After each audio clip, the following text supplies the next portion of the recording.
मेरे प्रिय देशवासियों, आज त्रिपावन बैसाख पूर्णिमा का 2566वीं बैसाख बुद्ध पूर्णिमा का दिन है।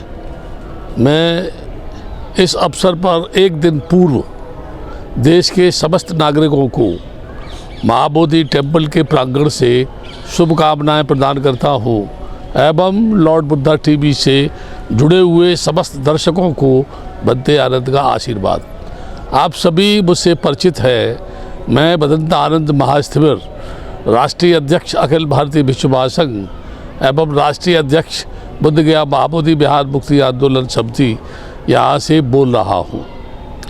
मुझे इस वर्ष 2.5-3 वर्ष के बाद मेरा बोध गया में आगमन हुआ। ये 2-2.5 वर्ष पहले कोरोना बीमारी की वजह से देश के एक कोने से दूसरे कोने में जाना मेरा बंद था। वही तमाम हमारे सुप्रसिद्ध भिक्षु मौत के आगोश में चले गए।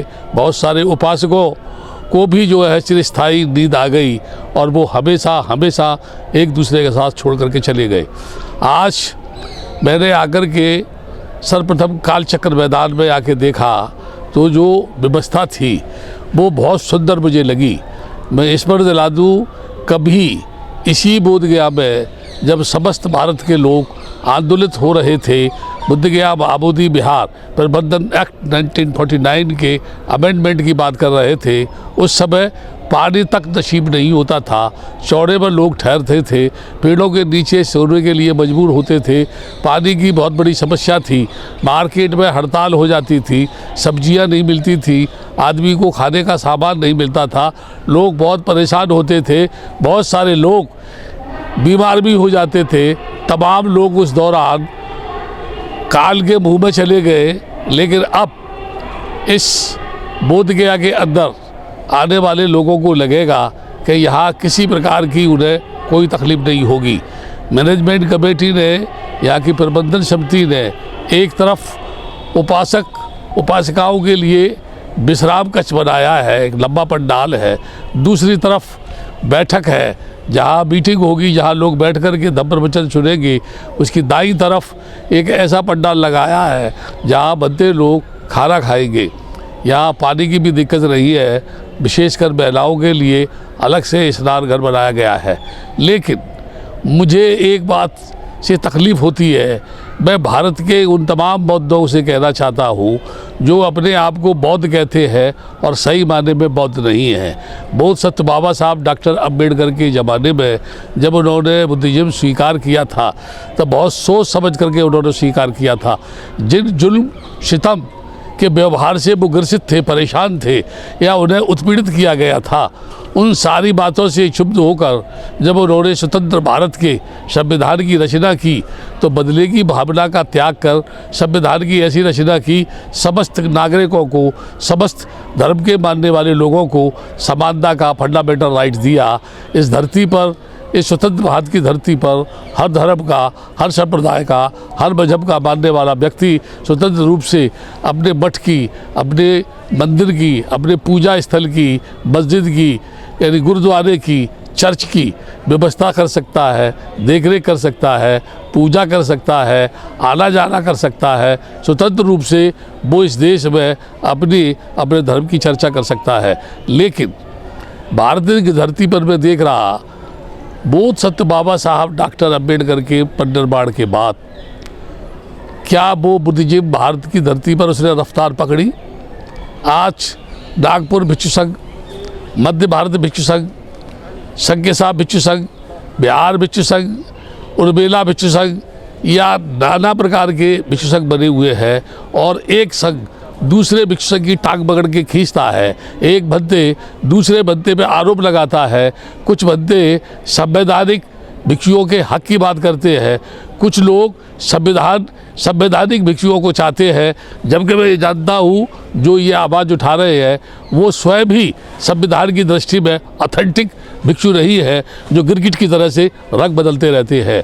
अभी कुछ दिन मैंने पहले सोशल मीडिया पर देखा, पढ़ा कि कुछ बंदे कह रहे हैं कि बोध गया का आंदोलन ख़त्म हो गया, बंदे आनंद के साथ में, बंदे सुरई ससाई के साथ में। मैं देश के समस्त लोगों को ये बताना चाहता हूँ, वर्तमान समय में सुप्रीम कोर्ट में 3 पिटीशन दायर है।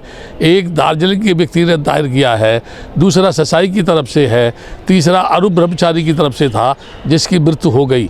इस हालात में वो आंदोलन वही आंदोलन नहीं, कोई भी आंदोलन कभी ख़त्म नहीं होता, अप डाउन होता है। वो समय के साथ रणनीतियाँ उसकी बदलती रहती है। हमने भी कुछ समय कोरोना काल में किसी भी गतिविधि को अंजाम न दे करके, इसके पहले भारत की धरती पर विभिन्न प्रांतों में जा कर के विश्व महासंघ का संगठन किया, मजबूत किया, लोगों को उससे जोड़ा। आज भी लोग जुड़ रहे हैं, जिसका परिणाम है कि बुद्ध गया की धरती पर पूरे देश भर से सैकड़ों की संख्या में नहीं, हजारों की संख्या में बौद्ध भिक्षु भाग लेते हैं और लाखों की संख्या में बौद्ध उपासक उपासिका आते हैं। मैं यहाँ एक बात बताना उचित समझता हूँ उन लोगों को जो ये कहते हैं हम बाबा साहब के अनुयायी हैं। मैं ये कहता हूँ ऐसे नकाबपोश वो इंसान जो बाबा साहब के अनुयायी नहीं है, बल्कि बाबा साहब के नाम पर अपने ही समाज का शोषण करने वाले हैं, धोखा देने वाले हैं, आर्थिक शोषण करने वाले हैं, समाज पर होते वाले अत्याचारों के ऊपर राजनीति करने वाले हैं, पैसा कमाने वाले हैं। उन्हें जो है बाबा साहब की नीतियों से कोई मतलब नहीं है।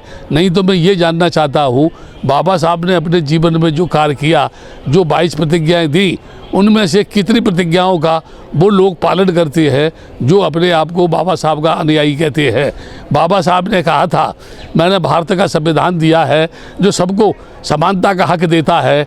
क्या भारत के भिक्षुओं ने कभी बौद्धों के फंडामेंटल राइट की बात उठाई?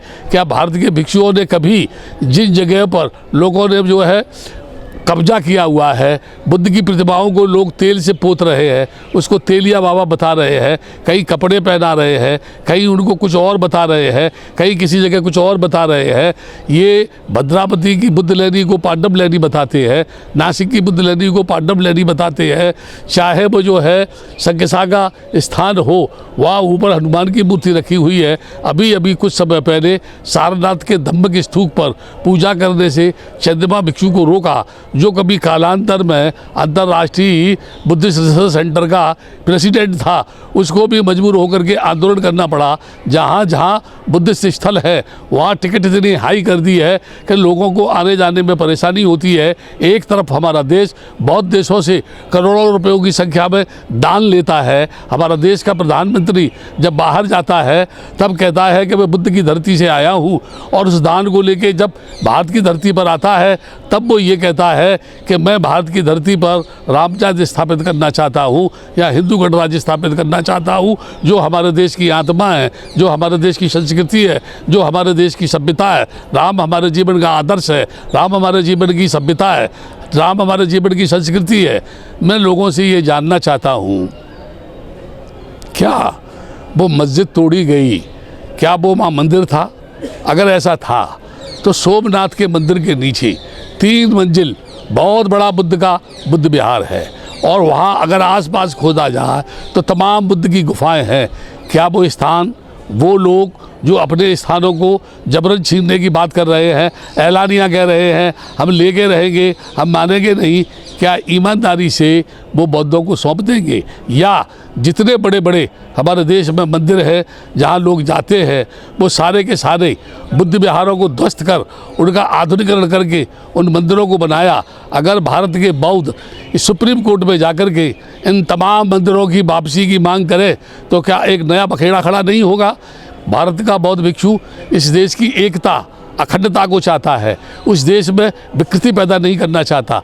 भारत का भिक्षु इस देश की शांति व्यवस्था को भंग नहीं करना चाहता है।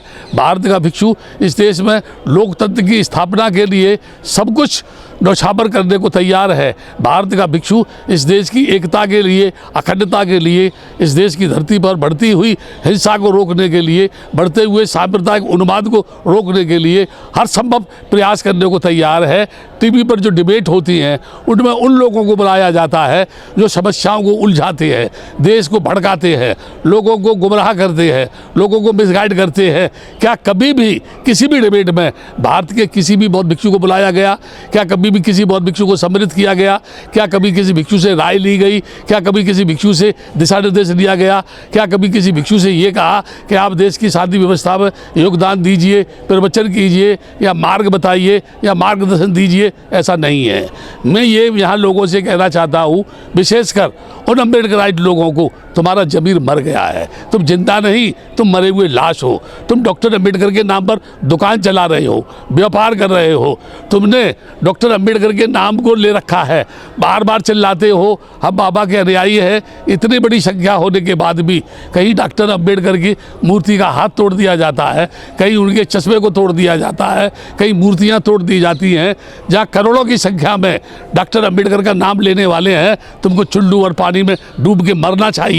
तुम उनके अस्तित्व की रक्षा नहीं कर सकते हो, तुम उनके पुतले की रक्षा नहीं कर सकते हो। तुमको क्या ये कहने का हक है कि हम बाबा साहब के अनुयायी हैं, या हम बाबा साहब के पदचिन्हों पर चलने वाले हैं, या हम बाबा साहब के मानने वाले हैं? अभी अभी जब से हमारे देश में अयोध्या में राम जन्मभूमि पर मंदिर का निर्माण हुआ है, अब लोग काशी की बात करते हैं, ज्ञानवापी की बात करते हैं, ये जो है मथुरा की बात करते हैं, मथुरा की जन्मभूमि की बात करते हैं, कभी किसी मंदिर की बात करते हैं, कभी किसी मंदिर की बात करते हैं, कभी किसी को भड़काते हैं, कभी किसी को धमकाते हैं, कभी किसी को निकालने की बात करते हैं, कभी किसी को पीटने की बात करते हैं। ये कौन सा लोकतंत्र है? ये कौन सी डेमोक्रेसी है? ये कौन से संविधान का पालन कर रहे हैं?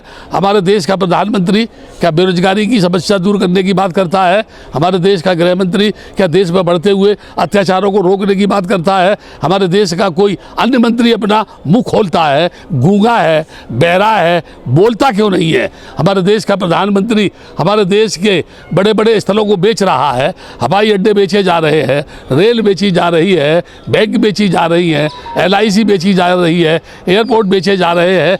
क्या वर्तमान सरकार ने इस देश के विभिन्न भागों को बेचने का ठेका ले लिया है, या इस सरकार ने तमाम जो स्थल है उनको बेचने का ठेका ले लिया है? क्या ये सरकार ने समस्त देश को बेचने का ठेका ले लिया है? अगर ये बेचने के व्यापारी हैं तो देश कौन चलाएगा?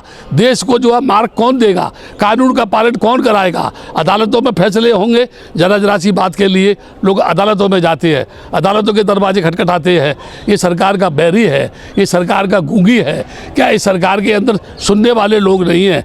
क्या इस सरकार के लोग सभी बहरूपिये हैं? क्या इस सरकार के लोग समाज को गुमराह करने वाले हैं? क्या इस सरकार के लोग बेरोजगारी दूर करने की चर्चा कर रहे हैं? क्या इस सरकार के लोग भुखमरी दूर करने की बात कर रहे हैं? क्या इस सरकार के लोग यदि लोगों को नौकरी देने की बात कर रहे हैं? क्या सरकार के लोग नारी पर होने वाले जुल्म को रोकने की बात कर रहे हैं? क्या ये सरकार के लोग महिलाओं पर होने वाले बलात्कार को रोकने की बात कर रहे हैं? क्या ये लोग देश में जो बढ़ रहा उन्माद है, देश में बढ़ रहा सांप्रदाय का जहर है, क्या उसको रोकने की बात कर रहे हैं? केवल दो बातें हैं, हिंदुस्तान पाकिस्तान, हिंदुस्तान पाकिस्तान। क्या इनके दिमाग में दो ही चीज़ें हैं? इसीलिए लोगों ने इनको वोट दिया था। क्या इन्होंने इसीलिए वोट मांगा था? वो मोदी, अच्छे दिन लाने वाला मोदी, अब बुरे दिन लाने की बात कर रहा है। अब वो मोदी लोगों को भुखमरी के कगार पर ले जाने की बात कर रहा है। क्या ये उचित है? मैं भारत के बौद्धों से कहूँगा, जाग जाओ, होश में आ जाओ, सोना बंद करो। बाबा साहब का संविधान खतरे में है, भारत के बौद्ध तीर्थ स्थल खतरे में है।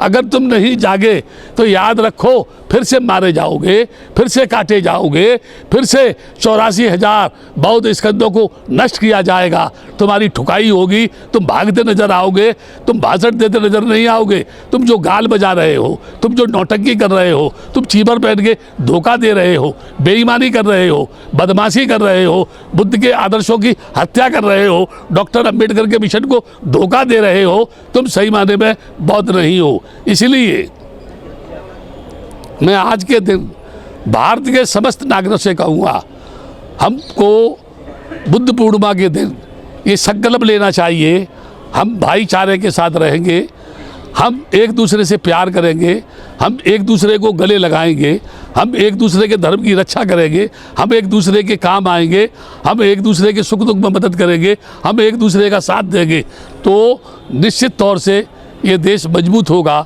ये देश अखंड होगा, ये देश ताकतवर होगा। ये देश सूफी संत फ़कीरों का देश है। इस देश में एक से एक बढ़कर संत हुआ है, इस देश में एक से एक बढ़कर फ़कीर हुआ है, जिसने समाज का मार्गदर्शन किया है, जिसने राजाओं को सलाह दी है, जिसने राजाओं को सही ढंग से राज्य चलाने का मशवरा दिया है। लेकिन वर्तमान में एक भिक्षु दूसरे भिक्षु की टांग पकड़ के खींच रहा है और कह रहा है मैं ही सबसे बड़ा महान हूँ। यहाँ कुछ भिक्षुओं ने ठेका ले लिया है जो हमेशा बुद्ध पूर्णिमा के अवसर पर बोलते हुए दिखाई देंगे, जिनके साथ 4 बंदे भी नहीं हैं लेकिन पूरे देश के ठेकेदार बने हुए हैं। उनको यही पता नहीं कौन से स्टेट में कितने बंदे रहते हैं और वो बंदे लोग क्या करते हैं। क्या बंदे लोगों का कोई ठिकाना है? क्या बंदे लोगों को कोई शिक्षा देने का केंद्र है? क्या भिक्षु लोगों को पढ़ाने की कोई व्यवस्था है? क्या भिक्षुओं को पानी सिखाने की कोई व्यवस्था है? पानी ख़त्म कर दी गई। हमारे देश के कितने बंदे ऐसे हैं जो पानी की वापसी की मांग करते हैं? अगर नहीं है तो डूब मरो किसी पानी में जाके। तुम काहे को चीपर पहन के घूम रहे हो? किसने तुमसे कहा कि तुम बुद्ध के दर्शन को धोखा दो या बुद्ध के दर्शन की हत्या करो? बुद्ध राजपाट छोड़ करके राजकुमार सिद्धार्थ आया, जिसने जंगल में जाकर के साधना की, संबोधि प्राप्त की और भारत के जनमानस को 45 वर्ष तक निरंतर अपनी वाणी से मार्गदर्शन करके सच्चाई का मार्ग बताया। और आज का भिक्षु फकीर बन करके, भिक्षु बन करके, भिक्षा पात्र लेकर के राजा बनने का ख्वाब देख रहा है। ये बुद्ध के आदर्शों की हत्या नहीं तो क्या है? ये बुद्ध के दर्शन को धोखा नहीं तो क्या है? ये बुद्ध के दर्शन के साथ बेईमानी नहीं तो क्या है? ये बुद्ध के साथ नकाबपोश बन करके समाज का शोषण करना नहीं तो क्या है? समाज के अंदर अनियमितताओं को जन्म देना नहीं तो क्या है?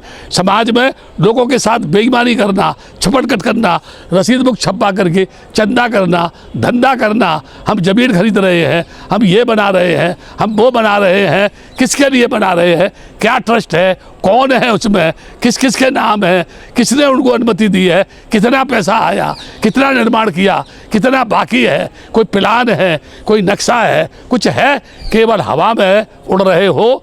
इसलिए मैं कह रहा हूँ बुद्ध पूर्णिमा के अवसर पर जमीन पर आ जाओ, ईमानदारी के साथ संकल्प लेकर के भारत की धरती पर बौद्धमय समाज की संरचना करो, जो डॉक्टर अम्बेडकर का ख्वाब था, जो उन्होंने सोचा था। तभी इस देश का कल्याण होगा, इस देश में बढ़ती हुई तमाम समस्याओं का निदान होगा, इस देश में बढ़ती हुई हिंसा रोकी जाएगी। आज पूरा विश्व युद्ध की आग में जल रहा है, केवल बुद्ध ही बचा सकता है। जिन लोगों ने एटम बम बनाए वो आज धमकी दे रहे हैं कि हम एटम बम चलाएंगे, लेकिन वो ये भूल गए हैं कि अगर एटम बम चला तो बनाने वाले भी नजर नहीं आएंगे। यहाँ बड़े बड़े शहंशाह, सूफी राजा हुए, महाराजा हुए, तलवार के बूते पर जो साम्राज्य स्थापित करना चाहते थे, धर्म फैलाना चाहते थे, उनका भी ख्वाब पूरा नहीं हुआ। वो भी खाली हाथ आए, खाली हाथ चले गए, नंगे आए थे, नंगे गए। मैं एक बात कह रहा हूँ, राजकुमार सिद्धार्थ से ज़्यादा कोई बहुत बड़ा बैरागी इस दुनिया में नहीं हुआ, जिसका जन्म जंगल में हुआ, जिसको ज्ञान जंगल में मिला, जिसकी मृत्यु जो है जंगल में हुई, जिसका जन्म पूर्णिमा को हुआ, जिसको ज्ञान पूर्णिमा को हुआ, जिसका परिनिर्वाण पूर्णिमा को हुआ। इतना महान व्यक्ति, इतना महान अनुसंधानक, इतना बड़ा रिसर्च करने वाला, इतना बड़ा दुख का निवारण करने वाला, इतना बड़ा अष्टांग मार्ग की खोज करने वाला व्यक्ति जो भारत की धरती पर पैदा हुआ, दुनिया के किसी भी कोने में नहीं हुआ। जिसके शासन में, जिसकी शिक्षा से सम्राट अशोक जैसा, चंडा अशोक जैसा, देवानंद प्रिय अशोक बना, हिंसा को त्याग कर, कलंक के युद्ध को छोड़कर वो अहिंसा के पद पर आया। तुम भी हिंसा की आग में जलाने वाले इस देश के लोगों, ईमानदारी से नकाब उतार के, चाहे प्रधानमंत्री हो, गृह मंत्री हो, कैबिनेट के मंत्री हो, संतरी हो, अधिकारी हो, IAS हो, IPS हो, होश में आकर इस देश को बचाओ, इस देश की भुखमरी से इस देश को बचाओ, इस देश को होने वाले जुल्म अत्याचार से बचाओ, तो निश्चित रूप से देश खुशहाल होगा और लोग बुद्ध के दर्शन को जानेंगे, जो एक नया संदेश संसार के लोगों को देगा। और फिर से ये बोध गया ही नहीं, भारत विश्व गुरु बनेगा। दुनिया के लोग यहाँ शांति की खोज में आएंगे और यहाँ से हिंसा का त्याग करके अपने देश में अहिंसा को लेके जाएंगे। इसी के साथ मैं आप सभी के सुखी जीवन की मंगल कामना करते हुए अपना ये संदेश जो मैं भाभोती टेम्पल प्रांगण से दे रहा हूँ समाप्त करता हूँ। आपका मंगल हो और लॉर्ड बुद्धा टीवी के जुड़े हुए लोग निरंतर लॉर्ड बुद्धा टीवी को सुने। और मैं हमेशा जो कहीं भी कहूँगा, जो कुछ भी बोलूँगा, लॉर्ड बुद्धा टीवी के माध्यम से आपको सुनने को मिलेगा।